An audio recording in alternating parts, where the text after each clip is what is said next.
we are same. Just because we were categorized as Americans or as a Myanmar, as a Thai, doesn't mean that we are separated. We all human are the same. I can learn knowledge from them, and I can learn their culture and their religion. When we have discussion, we share our knowledge together. We use art and also music to promote more better understanding each other, and in the future, we're hoping there's no racism and violence against each other. In communities where I come from, people see peace as an abstract idea. People see peace as an unreachable, unattainable goal. Peace is not something that you can bring about unless you know it. Peace is something that is learned. But we need to find something to remind us, because it's so easy. When we angry, it's so easy to just shout or fight. Young people come to Prime Village and they learn to use this different trick. Like they put the pebble in their pocket. And when the friends try to come and say a nice word, he put his hand in his pocket and he hold the pebble and he breathes. He just remembered that he need to do that. He was able to just be calm and be nice to his friend. As busy as our lives can get, it's okay to slow down and just stop, breathe, and think about why you're doing what you're doing. Even if we get angry or we become worrisome, acknowledge that it's there, take care of it, but you don't have to dwell in it. Take a moment, just breathe in, breathe out, and just let it go. And when you calm enough, then you can see things clear, like the water that's calm. And you see, oh, that person, bully me because he's also get treated so bad at home. You see he doesn't really have a happy family. And that we call insight, understanding. If we understand their difficulties and their sufferings, then we become friends. And that's what we change the world. That's how we change the violence. And it's just starting from us and the person next to us. Why don't we start there? Why don't we start with young people and teach them ways to cultivate peace? And then with that, you carry that torch, you carry that light, and you're able to create community. Dream team, just be the dream team. You know I rap. I rep that red, green, and black. Africa is a continent, that's a fact. And you know I'm just spitting off the top. What up to me about, man, for where we so happy while we here. Happy while we here. Happy while we here. Happy while we here. We gotta wash away the pain, wash away the anger, wash away the pain, wash away the anger, wash away the pain.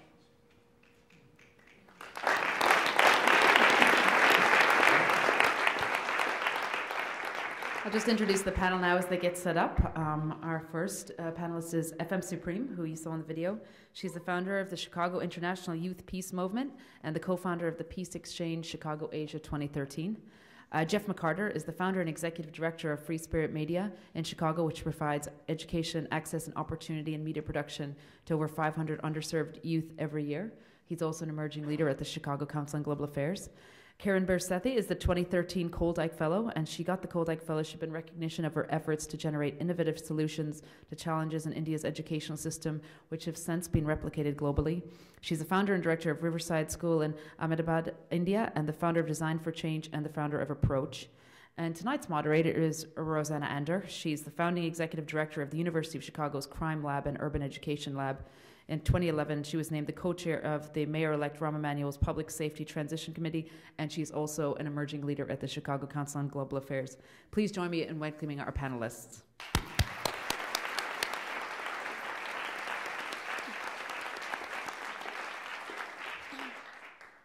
Great. So thanks, Nee, for that introduction, and I really am so honored to be moderating a panel of so many folks with such great expertise and insight, and that was a really moving film, so I'm trying to gather myself while I get things kicked off. So the title of the panel, or the event, is Creative Power, Combating Violence and Empowering Youth. I thought it actually might be helpful to start off with some data points as well as the emotional and very powerful video. And of course, I say that because I come from University of Chicago. So the next slide. So I don't think it's a surprise to anybody in the room that violence really is a very significant and important problem worldwide. We feel it particularly acutely here in Chicago, but it is certainly not a unique problem here in Chicago. There are, for every fatality, of course, there are many, many victims of non-fatal violence, and as Kiran was very good to point out as we were talking before coming up here, there are also many forms that violence takes, things like poverty and other ways that violence plays itself out. So these are just the statistics on the homicides from 2008. Chicago's number is up there. It's 18.1 per 100,000. That was the number of people killed in last year in 2013. The good news is that's actually about half of what it was about 15 years ago. Another, I think, data point, though, that's also relevant, there's a lot of conversation about violence in Brazil leading up to the World Cup. There's been a lot of attention on Brazil. Sao Paulo actually has a homicide rate, about 2 years ago, their homicide rate was 9 per 100,000. So it puts Chicago's violence in a little bit of perspective. We've made progress, but clearly we have a ways to go. So next slide. I think also this is not a surprise to anybody. Violence is really concentrated among young people. They bear the brunt of it, both as victims and as perpetrators. So these are two slides. The right is really looking at the homicide rate by age, and then on the left is the perpetration of homicide and other crimes. So it's young people who pay the deepest and the dearest price in terms of the crime and violence in particular. So next slide. One point that I do hope we can really delve into tonight is the role that guns play in driving violence, certainly here in the United States. So this slide is actually, on the yellow is the portion of the homicide in each of those cities that is non-gun related. The blue part of the chart is the part that's driven by guns. So it really is, certainly here in the United States, it is the thing that drives our violence. We in Chicago would look a lot more like London if we took the guns out of the equation. So next slide. It's also important to point out that the violence is not evenly distributed, even among young people. So this chart begins to show that across high-income countries, so other countries that we often compare ourselves to, so-called developed nations, across those 24 other high-income nations, the homicide rate for young men 15 to 24 is 0.4 per 100,000, but homicide by guns. For the United States, when we look at white males in that age range, 15 to 24, it's about 8.5 per 100,000, so fully 21 times higher that our young men are being killed with firearms. When you look at it for young African-American males in that age group, just keep going. Keep going. Keep going. It's 193 times higher than it is for young men in other so-called developed nations. So next slide, please. And of course, as Kiran also pointed out, violence isn't just being directly victimized. Just being in an environment where there is violence affects people. And a friend of mine wrote this article for the Tribune several years ago. She was doing a story really trying to get at the other impacts of violence. And this is a young man that she spoke to, 11 years old, who had witnessed a shooting, and you can just see the angst on his face. And his quote, every time I read it, it chokes me up. I don't feel like the world is safe for me. So he's not going to be a victim in the typical way we consider statistics, but clearly this has had an impact on him. And you can just imagine, multiply that out by the number of kids in Chicago who are not unlike this young man who really have to live with the daily experience of violence. Next slide. I think what has been profoundly unfortunate is that our main policy response, certainly here in the United States, to the crime problem has really focused on one lever, and that's incapacitation. This is the incarceration rate, and what's happened, the steep curve has really happened over the last 40 years. That's really where we focus most of the conversation on what to do about crime and violence. What I'm so thrilled about is I think the conversation has started to shift in this country, and really the focus of the conversation tonight is really on what else can we be doing, because clearly this is not a satisfying response to crime and violence and what young people need. So I'm really, really thrilled to have the panelists here to really get us focused on some other ways that we can be helping young people and addressing crime and violence. So I'm going to ask FM if you'll start us off by telling us a little bit about what were the major takeaways for you of the Peace Exchange, and what did you bring back with you after that experience? Thank you so much for your questions. Good evening. Major takeaways, for sure, that I took away from this experience in Southeast Asia with the Peace Exchange is that peacemaking, peace building is a practice, it's a discipline. It's something that, you know, when we first got there, we were at Thai Plum Village, which is a Buddhist monastery. We were there for 4 days, and we like rose at 4 a.m. and had noble silence, which means no talking, and you know, we did a lot of mindfulness practices, a lot of meditations, a lot of walking mindfully. And although it was a struggle doing it during that time, it really, you know, really helps you get in tune with yourself. You know, peace is a process that's within and without. And I feel like I definitely just learned just how the people in Southeast Asia really value community. They call it the Sangha.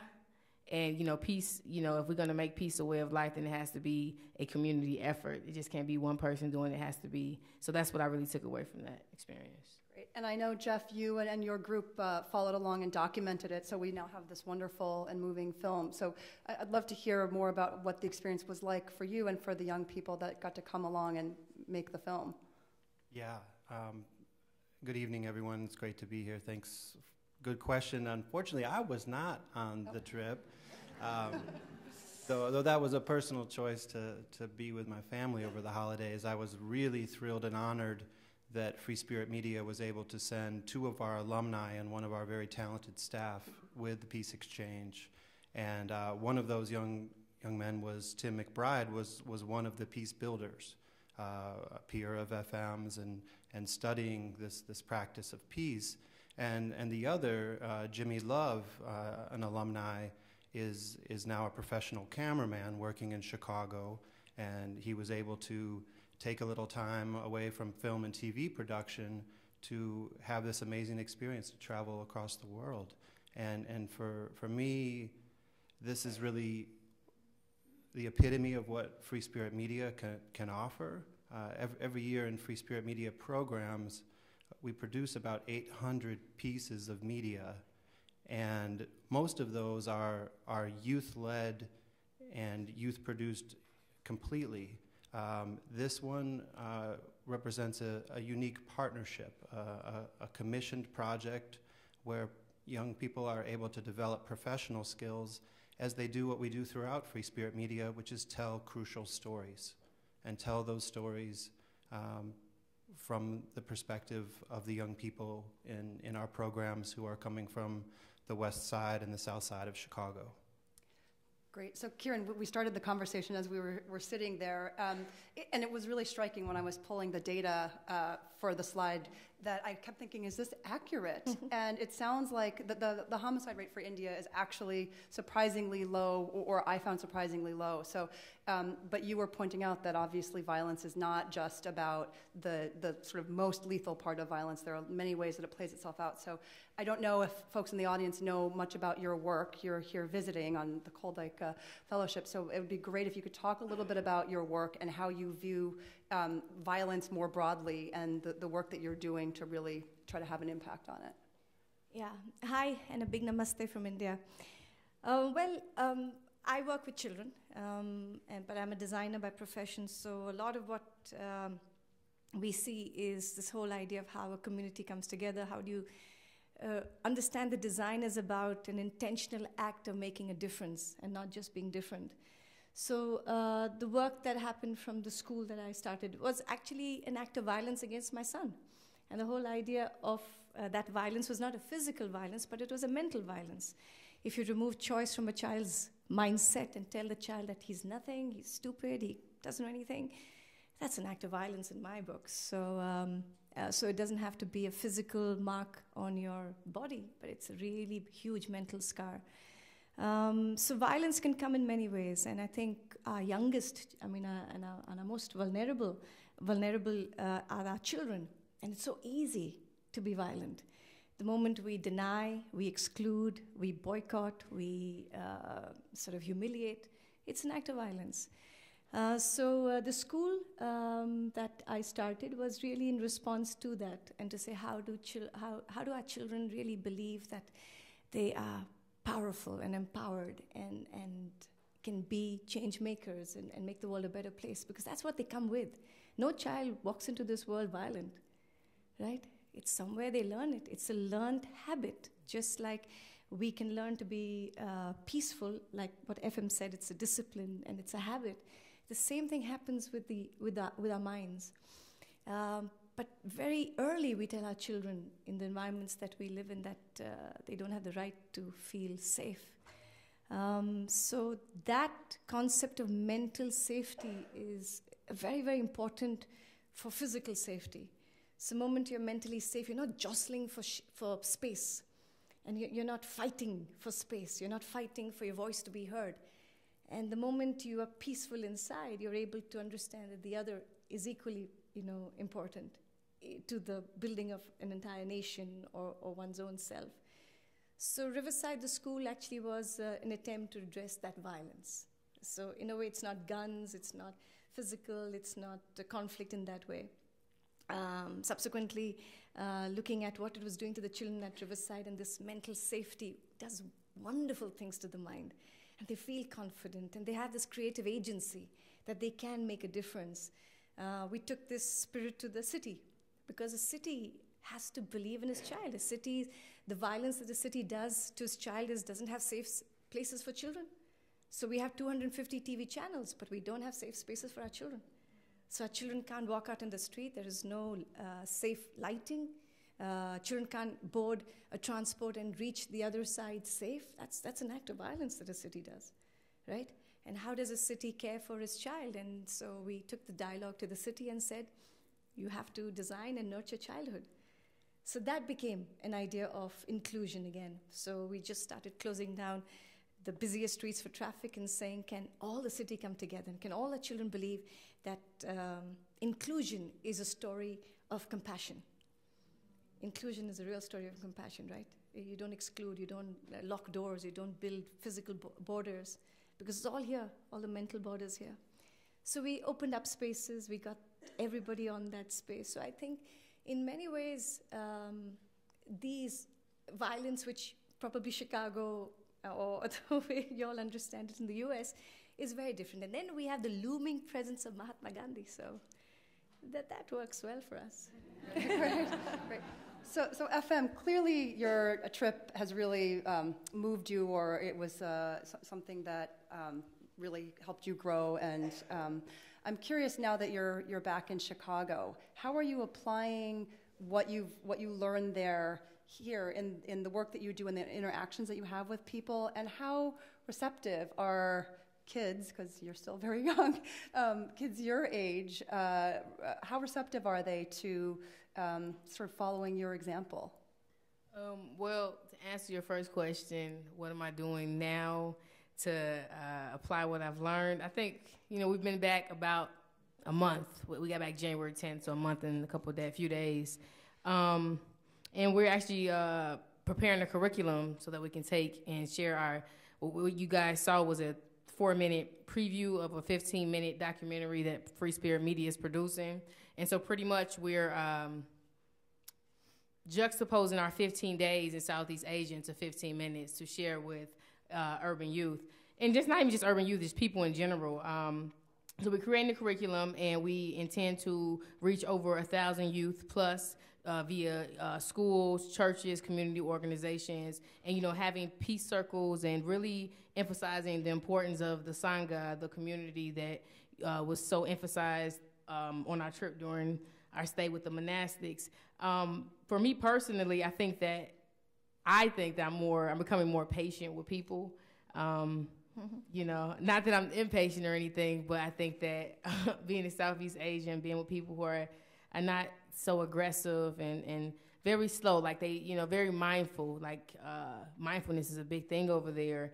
And here, it's like hustle and bustle. I went to college in New York City originally, so I'm used to like a very fast pace. And so Just, I wake up in the morning, me and actually I think several of our peace builders, and we, take 10 minutes or so to meditate, just silence. Actually today I didn't listen to any music, and I normally on the CTA always listen to music. I don't listen to any music. I'm just very present in my traveling and getting here today. So just things like that. One of the most profound moments I would say that I experienced on the trip was when me and Marquetta, another peace builder, were at a restaurant in Mandalay in Myanmar, and we were having a conversation. We were just talking about how, amazing the culture and the people are there, and how, like, a common question that everyone asked us is, are you happy in Myanmar? That was just like, you walking down the streets, like, are you happy in Myanmar? Because clearly they knew we weren't from there. And I have the idea that that we were like the first, African Americans that they've seen in person, because Burma was closed off about 50 years or so under a military dictatorship. So just, having those experiences, and then this woman just starts talking to us with her 2 children. And, Myanmar is it's a developing country, so it's underdeveloped. And she just offers to buy us our meal. And we're like, no, it's okay. And she's just like, no, I insist. We really want you to, feel welcomed here in Myanmar. And it was just like that, that gesture, and just made me really think about our perceptions and attitudes here in the States. Like, I've never been to a restaurant and saw a foreigner and asked if I could buy their meal, because I expect if you're at a restaurant that you have money while you're sitting at the table. And so, right? So it just made me think about, just in general, asking people. So now when I find myself on the trains or at restaurants, I am very, aware of, people who I guess I would think to be foreigners or whatever, or immigrants, just being very more kind, because we were just treated so warmly. It was just Dennis Johnson from the Peace Exchange. He was saying that he felt more free in Burma, than he does in his own country, being from Inglewood, Southside Chicago. So, yeah. Great. So, Jeff, you not only work with young people who live in some of the more disadvantaged communities, but you also live in, I think, North Lawndale. Is that right? I hope that's not a secret, because now the audience knows.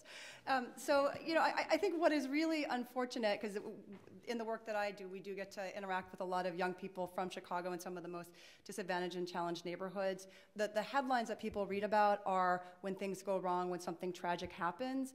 Certainly, I know from my perspective, there's a lot of really, really positive going on. So I'm wondering if you could talk about what's going right in those communities, and how people with resources, people with access to power and influence can help build on those positive things and do a better job, so that we're not always talking about what's going wrong, but also focusing on what we could do to help things get even better. Absolutely. I actually think that's the fundamental thing we need to be doing as Chicago right now. We have an amazing city, a global city, a city of rich diversity and culture, and sadly, it's often the reality is that it's 2 cities. It's a city of great resources and abundance for some, and it's a city of great frustration and disengagement and even trauma for many, many more. And that's the case a lot on the west side where I live, and the south side. And I think that, I don't want to overgeneralize, I think every individual in the city and in this world has a responsibility to get to know oneself, and to get to value oneself, and in turn to make an impact on the broader society. I will say that so often, because I'm very lucky, I'm able to navigate between these 2 Chicagos quite often, and so often when I'm in the Chicago of access, I hear comments about the other Chicago, and they're comments of fear and misunderstanding, and unfortunately horrible stereotypes, and really, it's, Roseanna, you ask about what is working. It's really amazing what's working. There are incredible people and incredible efforts all through this city and all through this world, like Kiran's school, which are about hope, and about not hope. I remember Kiran gave a very wonderful talk 2 days ago. Hope is not a strategy. No. But it's a great place to start as motivation to, in turn, build strategies. And there are so many strategies throughout education, throughout,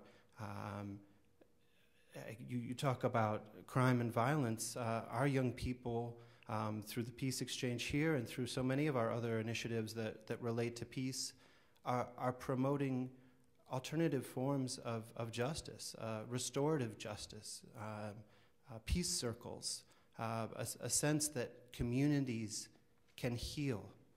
And I mean, don't get me started on listing all the amazing works, but it really, there is so much good in all of us, and there is so much good in Chicago, and there's so much good that can come from building a bridge across these two cities to make them one, and across this world to make humanity whole. All right, I'm not going to let you off the hook with that answer. I want you to be specific. What could the city do? What can foundations do to actually do that? I think that's I completely agree. This is often talked about as two cities, and unfortunately, you look at the data, and in many ways, it actually is two cities because of access to opportunities and the outcomes. So you get to talk to young people all the time, and you get to see what's going on. Are there some concrete ideas that you could offer up that the city could do, that philanthropy could do, that others could do to really build that bridge as you describe? Yeah. I think it's crucial that in Free Spirit Media, we are offering classes in schools for academic credit. We're offering after-school programs. We have a social enterprise production company which produced some of the work you saw tonight. But there's a fundamental framework that we employ that a lot of very successful youth-serving organizations employ, and it's a concept sometimes referred to as youth development. We hold it very dear in that we start all of our work with creating a safe space, a space where any individual there knows that they are not in danger, and that they can be themselves. And from there, and I don't want to be too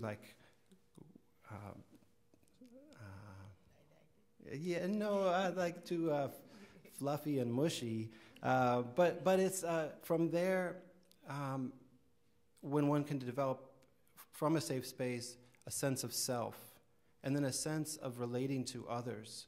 That's when you can in turn start to build meaningful relationships and meaningful pathways into skills and opportunity.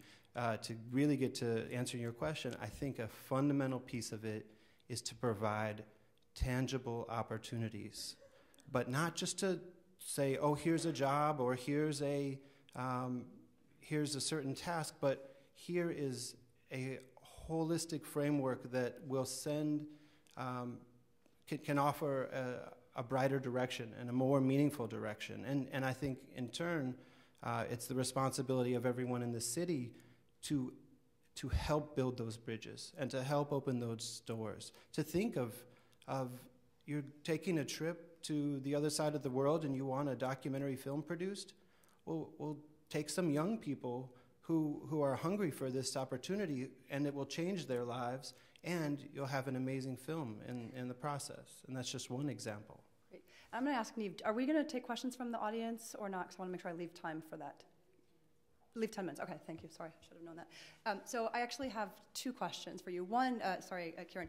One is, how did you convince your city, your leadership, to do what you asked them to do? It sounds like you wanted them to make some big changes in the way that kids were provided education, and to really give you the space to do that. So what was your strategy for doing that? And I also am curious if you can reflect on what your experience has been like in Chicago. What has really stuck out to you, good, bad, or otherwise? What was my strategy? Being shameless. Sat there and I said, sorry, I want. And it's not rocket science, right? I mean, you tell somebody that children need to believe that they can make the world a better place. Nobody's going to say no. Everybody believes it, but somebody needs to know how. So different people can offer different strategies. So the one that we offered was, how do you get a city to give messages to its children? And the message was by saying that you have the power to close down traffic. And that power is unique because a child says, my God, the city closed down the traffic for us. That's a wonderful message. And if they grow up with that message, when they grow up, they're going to do the same to the city and to its beings and to its inhabitants, right? So strategy, be shameless. So very good one. No hope is not a strategy. One day the municipal commissioner will wake up and he will help me. No. Go there and do it. So that was a strategy for getting the city's spaces to ensure that the parks became alive for the citizens. So we just went to the institutes. We have the best design and business institute probably in the nation, in my city, Ahmedabad. And we were doing nothing about it, right? And they were not even collaborating. That's another nonsensical thing, I feel. How do you not share? How do you not come together? So again, it's exclusion, right? So you got into that premier institute, everything in the world kind of stops. I keep saying, open up your doors and your hearts and your minds to life. So once we shamed them a little bit to say, how can you not? Okay, I will do so. You kind of have to do many things, and a perspective all of us have. But when the first action shows success, it becomes a great energizer. You have to taste the success a bit. And once you taste the success, you can say, look, it worked. Look at all the goodwill you're getting. Look at all the positive vibrations you're getting. This is, like he said, it's not fluffy. It truly does happen. And then that becomes a replicable idea. Then you can kind of repeat it and innovate with it. So for that. For Chicago, my thoughts, very cold. Oh my God, I walked out of the... Might help crime, though, actually, in Chicago. I'm sorry. I didn't know where my nose was. I didn't know where my ears were. Oh, my God. And then Neem gave me her coat, and I kind of lived again. But lovely. I think I'm going to take back memories of the wonderful Koldykes. I cannot tell you how wonderful it was to be in their company. And Neve, and wherever Anna is, she's amazing. So big shout out to her. So people, for me, it's not really places, but people. I take back people and memories. So though, of course, I was quite impressed because I think Chicago looks like Gotham City of Batman. I kept reading those comics and seeing the movies, and I said, oh yeah, he could have been there and he could have been there. So that was nice. I met incredible movements and initiatives. Again, I'm not interested in the buildings and in the infrastructure, but I think the people that reside and do that work on a daily basis, some pretty incredible stuff. So typically we keep hearing about the affluence of America and so much in the land of opportunity and everything, but then when you see real ground work, and really groundbreaking work happening with what you would term as impoverished and underprivileged, super stuff. So I'm going back deeply inspired. So thank you. It's been great. So FM, we've talked a little bit, maybe more implicitly than explicitly, about education as being really, really important. And obviously your work, Kiran, has focused on that as well. And I certainly believe, and the data bears this out, that one of the most effective anti-violence tools we have is helping a kid get a high school diploma and then hopefully even beyond that, get higher education. And yet, depending on how you look at the numbers here in Chicago, the graduation rate is still nowhere where it needs to be. And I think, if you look at specific populations within Chicago, for example, African-American men, again, depending on how you measure it, and people will debate the data to some extent, it's not even 50%. It's 39% depending on, who you believe. So over half of young African-American boys who start high school don't graduate. You've obviously gone to college and really done some incredible things with your life. So I would love any thoughts that you have about how we can do a better job on the education side. Is it are there things that schools could be doing better? Are there other ideas that you have for really trying to get kids to see the value or the opportunity that education provides them? That's a great question. I just want to lift up Reverend Dr. Jeremiah Wright, Jr., who's the pastor emeritus at Trinity United Church of Christ. I'm actually a member there, but President Obama, he wrote his book, The Audacity of Hope, and it was inspired by Reverend Wright's, one of his sermons. And I think that our young people here, especially our young African-American males who, you said, are graduating at a 39% rate in contrast to their counterparts in other districts, I think that, the word says that my people perish for lack of vision. So this lack of vision, lack of hope. And you too has said that hope is not a strategy. And I agree to an extent, but I think that because of lack of hope is the reason why a lot of these egregious crimes are happening on all these forms of violence. So I think that, and I believe that education is the key to social transformation. And I think that if we have better, Chicago public schools need to be reformed from the top up, from the top down, rather. And so, how do we keep, our young people need curriculums. Like, I go to Columbia College. I'm an international arts management major. I'm finishing up my undergrad. And one of the young, in my intro to cultural studies class, we're talking about, all these great scientists and philosophers. And I'm just like, well, see, this is my thing because, I work with, inner city youth from time to time, and I want to bring them material about, African philosophers or philosophers from the Far East. Like, why do I have to always bring them a Eurocentric leader or Eurocentric thought? Like, I like Socrates a lot, but I'm sure there's a Socrates of Africa. So we're having this conversation, and I just think that you have to... I think you have to be able to reach people where they're at. Like, I'm a poet, and I taught creative writing at Josephine Academy in all-girls high school. And Uncle's on the board there. He will be absolutely thrilled to know that. Oh, wow, wonderful school. And, pretty much I feel like I can't bring my students Sylvia Plath without first bringing them Gwendolyn Brooks or Nikki Giovanni. And so I think that one of my favorite nonprofits here in Chicago is Holy Family Ministries. It's a school on the west side in North Lawndale, and they've been around for over 25 years, started originally in Cabrini Greens, and have really grown. And I met them through working in the after-school program. And so, like, how do we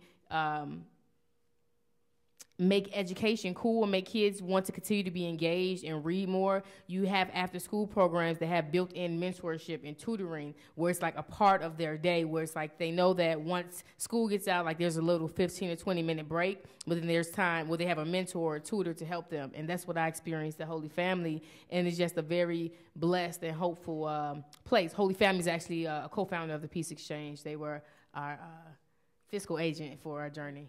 Great. So I think we've got 1 minute, so I do have to pick on our various agencies equally. So I'm going to ask you to talk a little bit about the Chicago Police Department, and if you have any sense of what, sorry. So I'd love to get your sense of what the police department and officers who are on the streets working in the communities that are most affected by violence might do to do a better job building the kinds of relationships that they need with young people, but also with others in the community, if you think that there is room for improvement. I'd love to just get your sense of how that's working, and what's the perspective of the young people that you're working with on that. Yeah. We do not work directly with the police department, but I do have some thoughts. I thought you might. I'm very troubled by a lot of the attitude I see out of the police department, and at the same time, I think there's just some fundamental broken pieces in how they go about trying to fight violence or police communities. By essentially, there is violence, a great deal of violence that comes from how the police interact with community. It is not like this concept of the Sangha that FM and her team learned about. And you know, in my interaction, I've actually way too many times been challenged and seen police escalating violence and provoking violence. And this happens to me, 43-year-old white male. I see it happening a million times more, or probably a billion or trillion times more, to the African American males that are in our program, and not just them. But I see that you know, our youth have made a lot of films and a lot of pieces about trying to promote healing and understanding in their communities and with police, and they have reached out, and I think there is some goodwill and some intention to build bridges back and forth. I think of how scary that job is, being a police officer, and yet I think it's made more scary by a bunker mentality, a mentality of fear, and a quickness to assign qualities that are stereotypical and negative and hurtful. I don't know if anyone reads comments in the newspaper online. It's very, very disgusting and depressing. Or if anybody reads any cop blogs where just some of the most hateful and hurtful things I've ever seen are espoused. And I think that, honestly, I think some of the principles around, say, restorative justice or peace circles or mindfulness could actually be very, very helpful and very, very welcome and healing for the police themselves. Great. So I do want to be able to open it up. I guess I would just pitch to you guys, and I'm sure you're already doing it, if there are opportunities to maybe do some of this bridge building with the work that you've been doing, and to figure out ways to bring in law enforcement so that conversation that needs to happen can happen. Love to. So anyway, I can't see really up there, so I don't know if someone's... You're going to handle it? Okay. Our panelists will take some questions for a few minutes. If you wouldn't mind raising your arm and just waiting for a mic. Yeah, we'll start off right in the middle there, please. It's a bit of a challenge. Yeah, right there. She's right there with the mic. Thanks. I've been taking notes on all the ideas going on here, and I'm just curious why decriminalizing all drugs wasn't even an option, or great idea. Yeah, in some way, shape, or form, that's a very important idea. Roseanna, I don't know if you want to take that. But, yeah, I mean, I think that the drug laws are certainly a problem and have, you know, not been helpful. Certainly, the incarceration spike that Roseanna pointed out in her slides, that's a huge part of that, and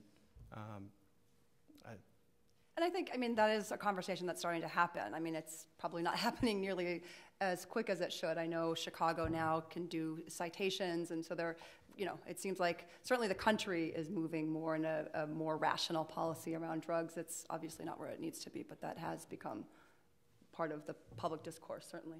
Well, I want to add that just in general with the whole legal system, African American males are disproportionately affected by these laws more so than anyone. Yep. And so you're absolutely right, brother, for mentioning that. Thank you. Okay, next question. Yeah, right here, please. The lady in the gray sweater.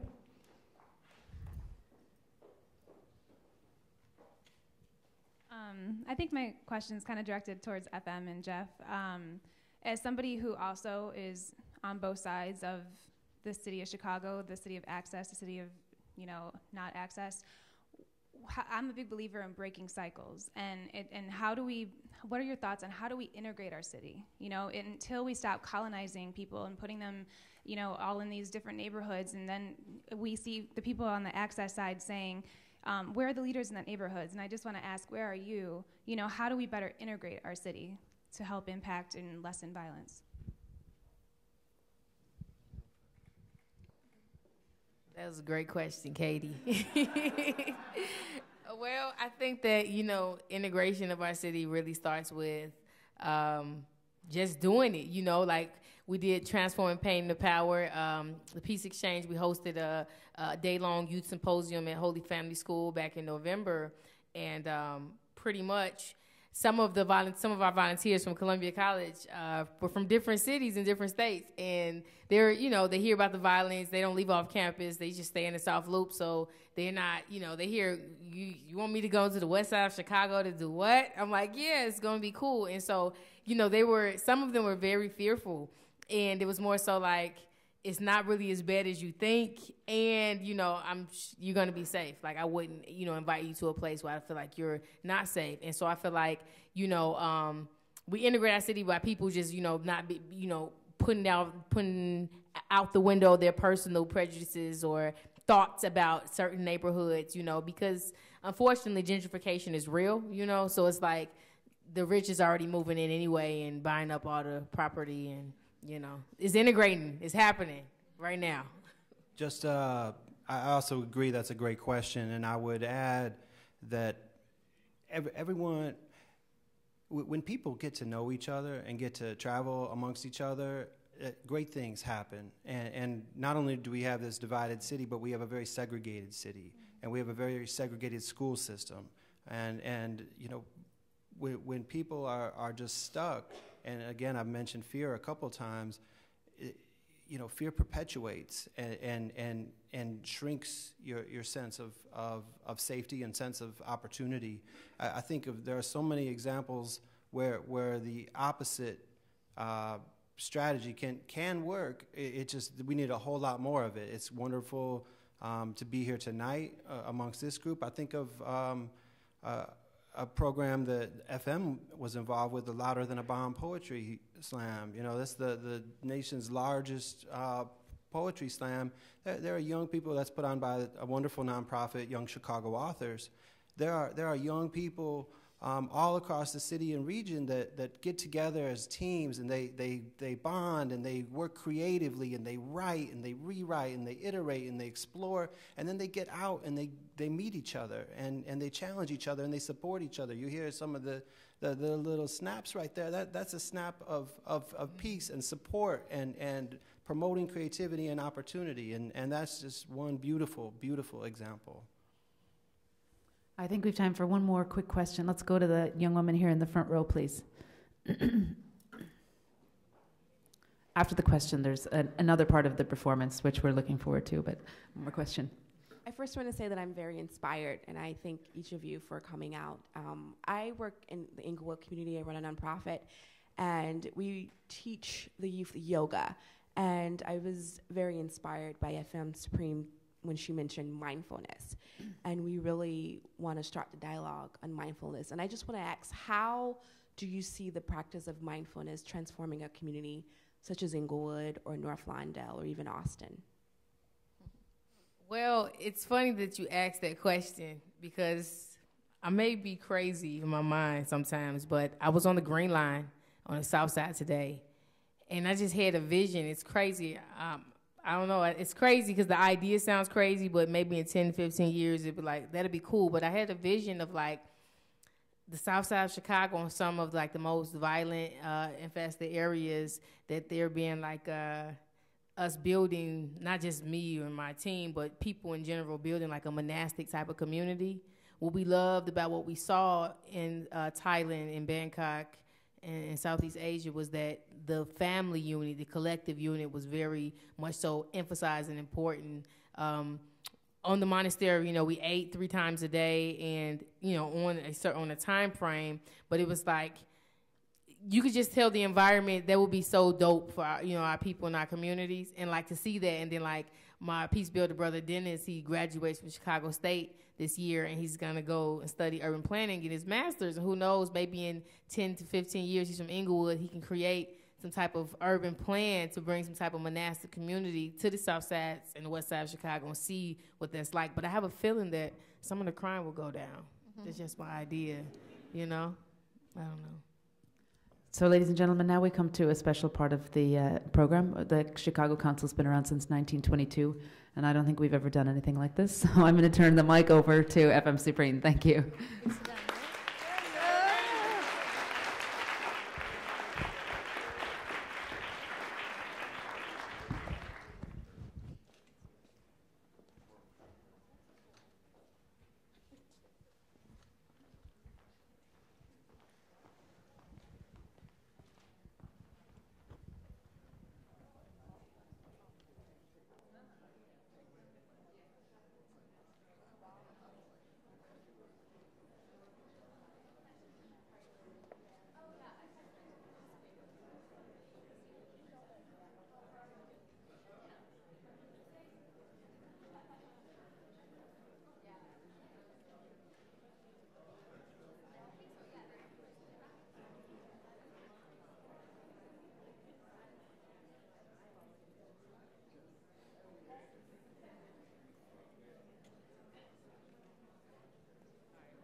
Yeah.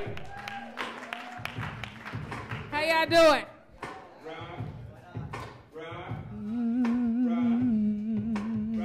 It's my brother, Earth St. James. Make some noise for Earth St. James. Turn my mic up. Look, my mama loves me. The black hugs me. The streets made me get smart, dog. Trust me. The grand is ugly, but I call it beautiful. A young mogul in the office, I got a cubicle. Some of my foes try to foul me like a cuticle, but I just keep on singing just like a musical. This be my love song. I'm from that Al Capone, that Windy City, baby. Yeah, watch the throne. My pops left me, but he came back. And sometimes life happens when face intact. And it's all good. What's up, Robin Hood? I'm cooling with the wealthy. I wish somebody would say I didn't belong. A queen on microphones. A female king, get it straight like a hot comb. I'm like that Google Chrome. Everybody want to give me plus. This not a stick up. But I got my hands up. And I just let you think. It been Coomba Links. Rapping since an infant. I was young and in these streets. Just as local rappers, it's Miss Make It Happen. Work it out, Ramon King. I am a chiropractor. I am your benefactor. Man, these guys are actors. Commonwealth forever. Gold is that name backwards. Switch the name up. Now my name is Wealthy Wood. I feel like Pac in 95 when he sang the Shug. My mama loves me. My sister dressed me. My brother fought me. God, he blessed me. My younger brother and my sister is my heart. Rap gave me hope during my struggles in a dark look. My mama loves me. My sister dressed me. My brother fought me. God, he blessed me. My younger brother and my sister is my heart. Rap gave me hope during my struggles. See, y'all been hustling, doing get it, but somewhere had lost my vision. Didn't hear God speaking, but your girl, I was listening. Didn't know which way to go, didn't know my purpose was my mission. Then I was on my way to Asia, day after Christmas. I'm blessed like a Christian, trying to live what we say. I'm not Gandhi, but I believe in peace up in the streets, cause these babies gotta eat. These babies need to live, and these kids killing kids. Juvenile niggas doing grown man biz. Mass incarcerations full of mostly black faces, black boys and black men rapping, black faces, they up on slave ships, up in their videos, they sell their soul for Jews and gold, anything goes, Lucifer, they mastermind, man, that dude is bold, the devil is a liar, there's only one Messiah, the son of Elohim, I am rap's pariah, lifting up Jesus, cause it gets no higher, I never saw a fire, less I'm burning trees, I am not Socrates, but I am FM Supreme, nothing is what it seems, let me spit 16 on a major record since the adolescent. Girl, I've been struggling, so I've been progressing. Yeah.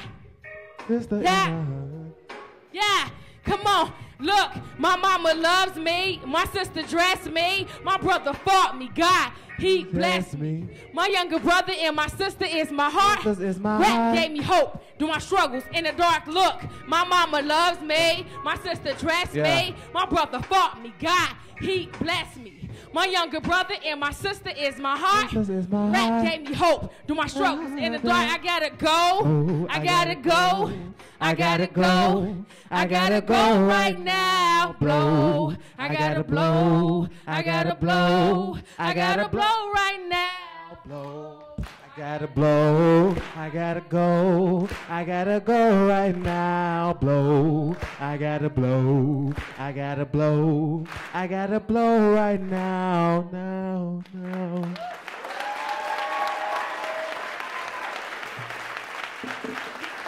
Thank you to my brother Earth St. James. So I want to thank the Chicago Council on Global Affairs and Miss Neve King. Can we make some noise for the council, please, for putting on this amazing event?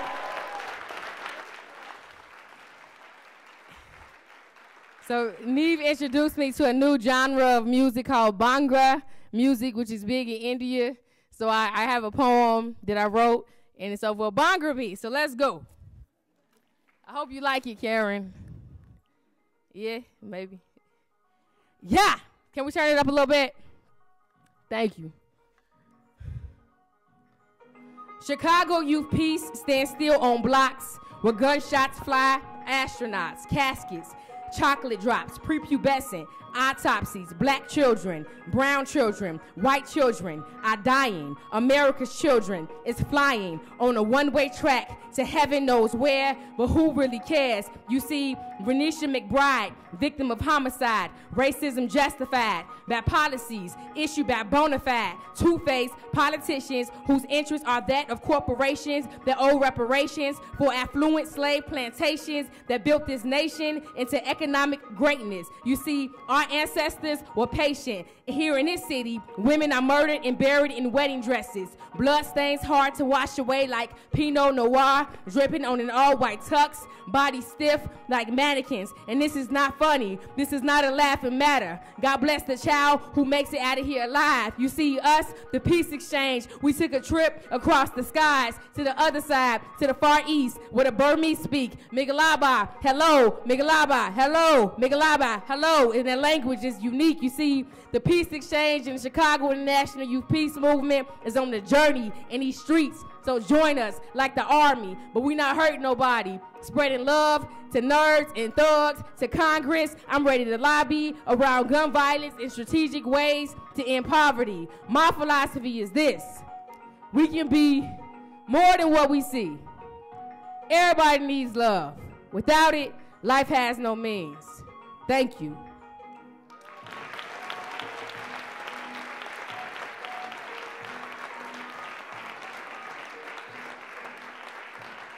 Thank you so much. This is my last one, and then we're going to have reception.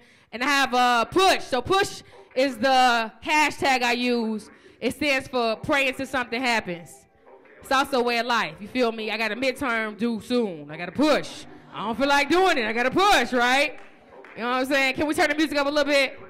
Thank you. Open my ass, that's orange on a ras. Blood in the scab between you and I. Nothing to look forward to, my hope just died. I lost everything, God could have been down. Politicians talking, don't believe they last. Barely got jobs, but we got our pride. Gotta keep going like the road I strap. Rappers speaking death, let me testify it. Poison in the youth, I spit the truth up in this bowl. Streets is bleeding blood, random slugs be running lows. Post-racial republic, we tie all news. Blacks hanging blacks, body counts is the proof.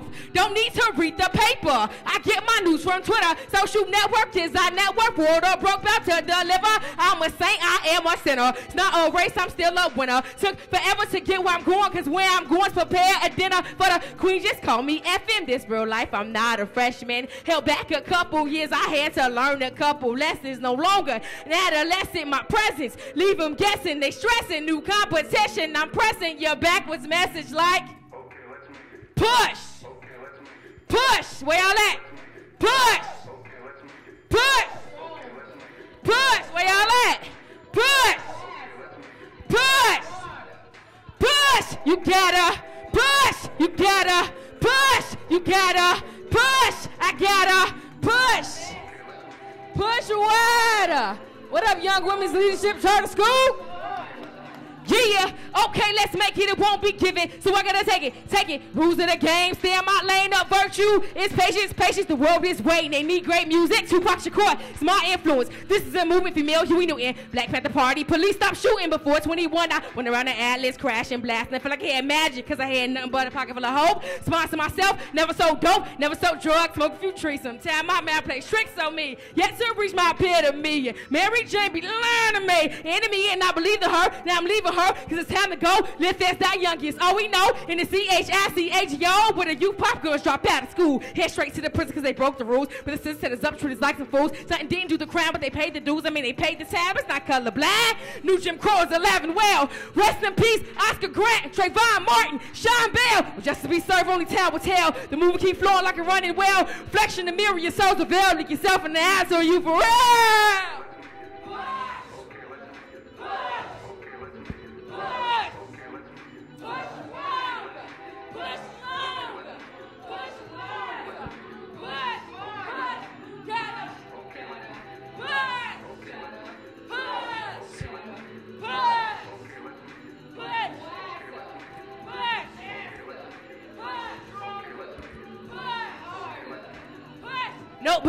Nobody said it would be easy. Nobody said it would be easy. Nobody said it would be easy. Okay, let's make it. Thank y'all. God bless. Have a great evening.